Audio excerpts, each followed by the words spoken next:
Yo, what's going on, guys? Mush back at it with another video. Want to cover a story that a lot of you guys have brought to my attention, and that is Ready or Not and its controversy and it getting absolutely obliterated on Steam in its review section. This story was not even on my radar until I did my Monster Hunter Wilds video, and somebody in the comment section pointed out to me, hey, you gotta look into Ready or Not. This is another game that's getting a lot of negative reviews on Steam.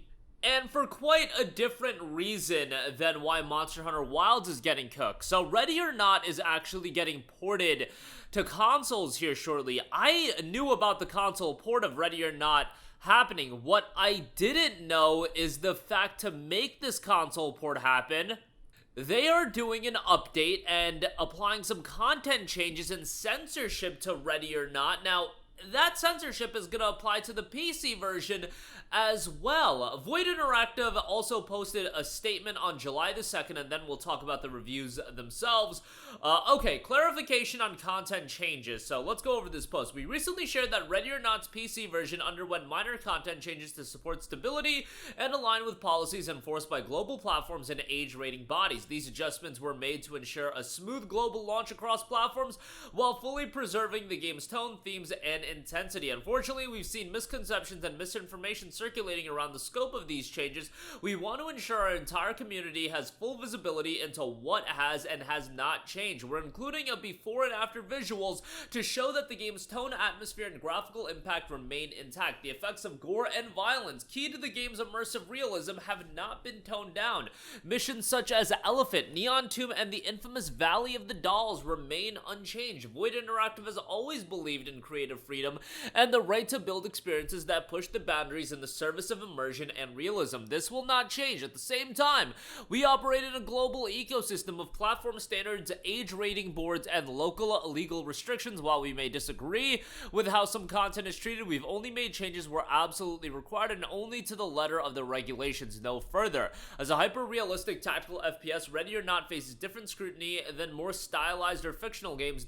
That's a reality of the world we publish in, not a change in our creative vision or value. So I understand that in a lot of instances. What I don't understand is why couldn't you have like a region-specific version or a console-specific version and leave the PC version as is, because the PC version's been out. This has been available to buy going back to December of 2023, and now pulling a change on the people that already bought the game almost 2 years after it came out. That's the issue. If it had launched at this state, I wouldn't have really cared, but the fact is the game has been sold. It's been sold for a year and a change, almost 2 years, and now you're changing it? That's what I have an issue with more than anything. And they do note only 6 targeted visual changes to the PC version were made. Twisted Nerve, the girl is now depicted as sleeping instead of convulsing. A lethal obsession and nudity involving the ghillie suit suspect has been adjusted. Hide and seek female hostages now wear underwear. Narcos police informant hostage now wears underwear. 23 megabytes a second. Photo of miner's objective model was revised also to better connect narratively with the later Sinius Trail mission. And post-mortem dismemberment has been disabled. No dismemberment for living characters remains unchanged and can be seen in the latest Volume 87 dev briefing.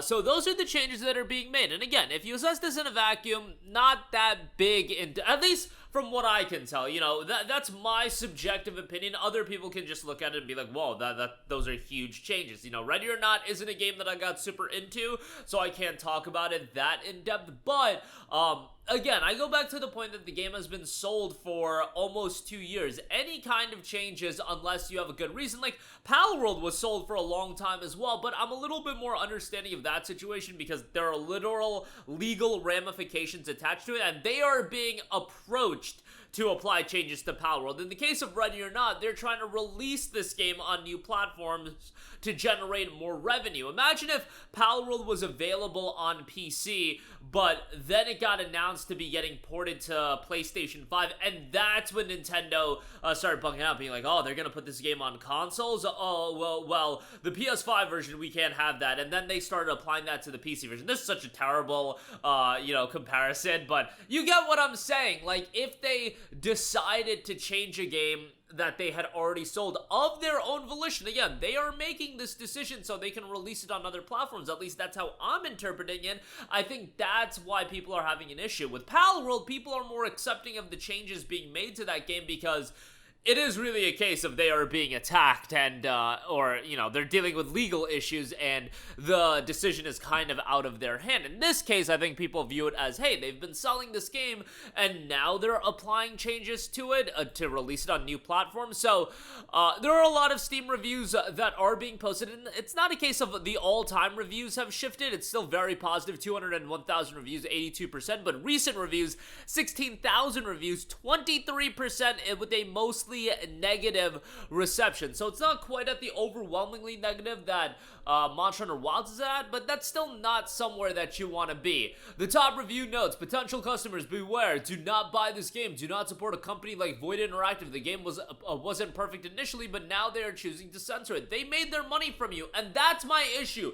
They made their money from the PC version on Steam, and now they're releasing it on consoles, and now they're deciding to censor it. It's really the context to the situation, not just the fact that the specific things are being censored. Like, I personally don't care much about that if it just happened because, let's say Steam looked at the game. They decided that the game was going to be available on the storefront, but then they decided, hey, we can't have these things on the Steam store. We need you to make some changes. We need you to adjust the game, and then we'll continue to provide the game on Steam. That is a situation I could understand. However, they sold the game to you for all these years. Now they're making the active decision themselves to change it, to release it on other platforms. So that's a much better, comparison since we're talking about it that way. Again, they made their money from you, the PC players on Steam, and now out of sheer greed, they're appeasing the console market regulators by censoring the game to meet their demands. Their own community manager confirmed on Steam that no matter how the PC community feels, this is a done deal. There will be no option to keep the original version or avoid the forced update. To chase console sales, they're showing utter apathy and throwing their original Steam PC supporters under the bus. Unsurprisingly, many players and customers are voicing their anger, as is their right. This is not review bombing, it is legitimate backlash against fundamentally altering a paid product post-sale. And like the other studios before them, the developers will no doubt claim that they are the victims here, while friendly game journalists rush in to defend this anti-consumer practice. Censorship because of the console release nobody asked for. This game sacrifices the best part of its experience. The immersion sensory key elements like nudity, child abuse, and gore only result in cleaner, less stomach-turning scenery, which made Ready or Not special. Which is accurate. Ready or Not, the gruesome nature of the game was one of the big aspects of the game, making it more of an immersive experience. I personally am not into that level in video games, when it gets wild, but that was one of the aspects of Ready or Not that did make it incredibly compelling, and people bought the game. That's what the story should come to an end to. People bought the game, and now it's being altered, and what I always say about situations like this, is the precedent that it sets in the future of what publishers and developers can do. Look, does anybody really care about Anthem getting shut down? There are some people out there that really enjoyed Anthem, but no, it's the precedent that this sets about games getting shut down. The situation with Palworld, it's very unfortunate with what's going on with Nintendo and Nintendo coming after them for mechanics in the game. And it's not just about mechanics. People do care about mechanics in Palworld being altered. That's one of those situations where that in a vacuum people care about. But beyond that, it's about the precedent that it also sets for what could happen in the future. And that's how you always have to assess things like this. It's not just about changes being made to Ready or Not. It's also about the precedent that's being set for the future of gaming and what developers and publishers can do if they want to chase console money after making their PC money. But that's going to do it for me. Again, Ready or Not getting absolutely cooked on Steam. I think this is going to be one of those cases where people are just going to have to deal with it. They're going to have their vitriol and pushback, but the game's already been confirmed and announced for consoles, and I believe it's dated on consoles as well. So yeah, take that for what you will. That's going to do it for me. Let me know all of your thoughts in the comment section down below. As always, guys, thanks for watching, and I will catch you guys in the next one. Peace out. Hey, what's going on, guys? Mush here again. Hope you enjoyed the video. As you guys might know, YouTube's notification system is sometimes a little bit wonky, even if you're subscribed to the channel. Maybe you're not abundantly aware that I uploaded a video. To remedy that situation, make sure you hit the bell notification button. This way, whenever I upload a new video, and I try to upload as consistently as possible, you will be notified directly of the upload, and you can watch it as soon as it goes live. I would really appreciate if you guys hit that button so you can stay up to date with all of the content I'm posting. But as always, guys, thanks for watching, and I'll catch you guys in the next one. Peace out.